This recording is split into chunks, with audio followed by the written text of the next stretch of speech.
হাতুড়ি দিয়ে মারছে। চিনি তার আমি ছেলে সিয়াম জি আমার হলো স্কুলে ক্লাস 9-এ পড়ে। দেখুন স্কুল মানে মাদ্রাসা, আমার শহীদনগর কামিল মাদ্রাসার আমি অঙ্কের শিক্ষক।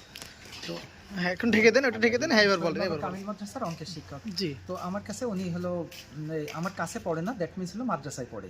তো মাদ্রাসায় পড়াতে উনি স্কুলে আসে খুব কম, 11 মাসে মাত্র 25 দিন স্কুল আসছে। আচ্ছা তো ওই স্কুল আসে 10 দিন আসে, আবার আসে না, এইভাবে মানে 1 মাস আসে না। তো আমি একটা ওকে বলি যে তুমি কেন স্কুলে আসো না, এরমভাবে একটু একটু চাপাচাপি করি, কখনো ওর জীবনে কোনো দিন আমি গায়ে হাত দিইনি।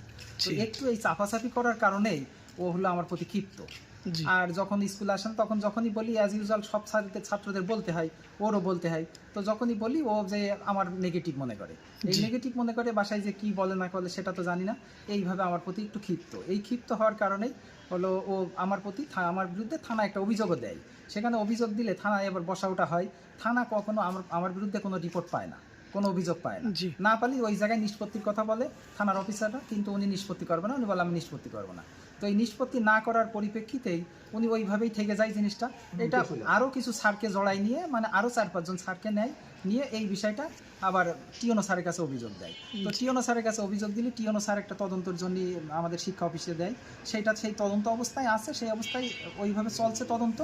তার পরবর্তীতেই আজকে হঠাৎ করে আমি বাজার থেকে বাসায় যাচ্ছিলাম, যাওয়ার পথে দরগার মোড়ে আমাকে বলছে কি যে আপনি হাবিব মাস্টার না, তো একটুখানি দাঁড়ান দিন, আপনার সাথে কথা আছে। তো ওই দাঁড়াইছি, মোটরসাইকেলের স্ট্যান্ডটা দিছি, ওর ব্যাগের থেকে হাতুড়ি আরও কি বেরো করলো, হাতুড়ি দিয়ে আমার মাথায় মারতে গেছে। মাথায় মারার সঙ্গে সঙ্গে মাথা যখন টান দিছি, মাথায়